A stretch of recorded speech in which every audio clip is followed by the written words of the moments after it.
Perkenalkan, kami dari kelompok 5 PDB 30 Universitas Airlangga.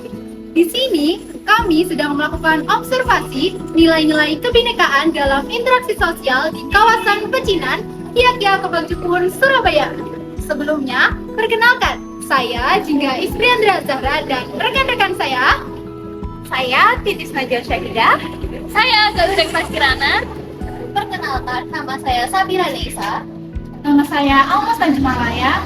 Nama saya Melinda Budiati Putri. Nama saya Zahra Intan Azizia. Mari ikuti observasi kami. Kini kami mengobservasi salah satu kawasan bersejarah di Surabaya yang menjadi simbol keragaman dan kebersamaan. Kampung Pecinan, Kia Kembang Jepun.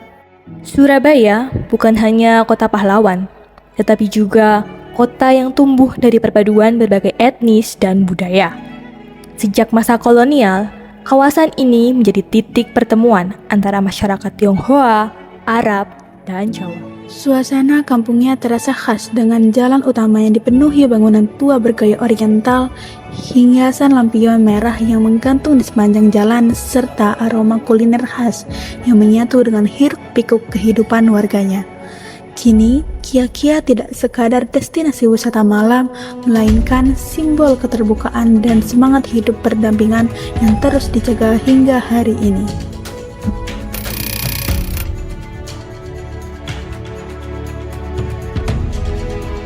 Dalam observasi ini, kami berbincang dengan Sudoni, keturunan Lamongan Tionghoa yang telah lama tinggal di kawasan ini.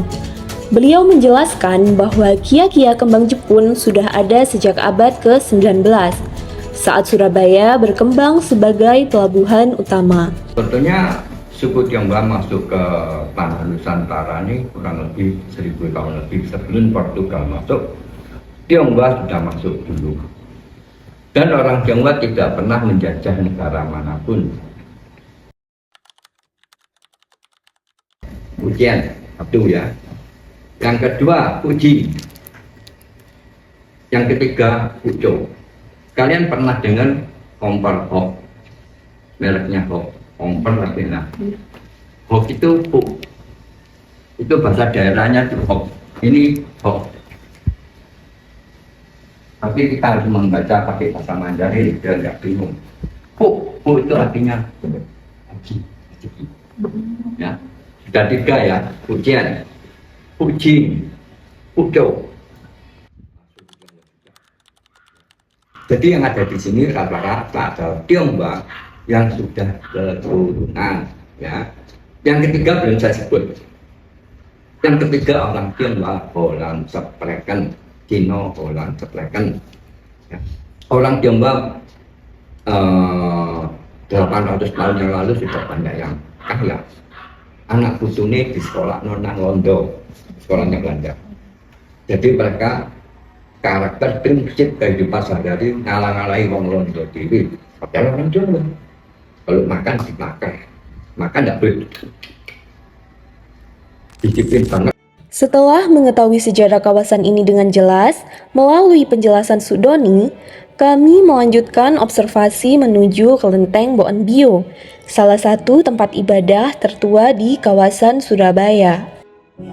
Di sana kami bertemu dengan Pak Muharram, penduduk asli Jawa yang telah lama tinggal di sekitar kawasan Kembang Jepun sekaligus penjaga kelenteng tersebut.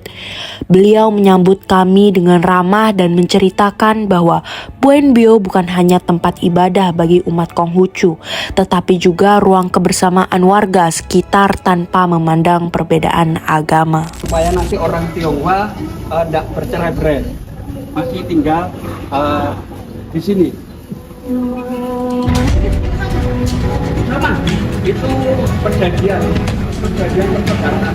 Kejadiannya di Kalimantan. Kalau nanti proses itu gejalanya perjanjian lampu merah. Mohon izin Bapak, ini dengan Bapak siapa? Silakan, nama saya Muharram, saya yang bertanggung jawab di kelenteng bumi ini. Baik, kami dari kelompok 5 PDB 30 Universitas Airlangga. Mohon izin bertanya Bapak. Kira-kira bagaimana sejarah dan asal-usul kemudian Tionghoa itu datang ke Surabaya dan bagaimana sejarahnya Bapak? Cerita yang pertama yaitu bahwa orang Jawa pernah datang sekitar tahun 414. Cerita yang kedua yaitu masuk pada dinasti Tam. Titik temunya itu ada di Jalan Bongkaran, Jalan Karet, Jalan Gula, Jalan Kopi. Disitulah titik tumpul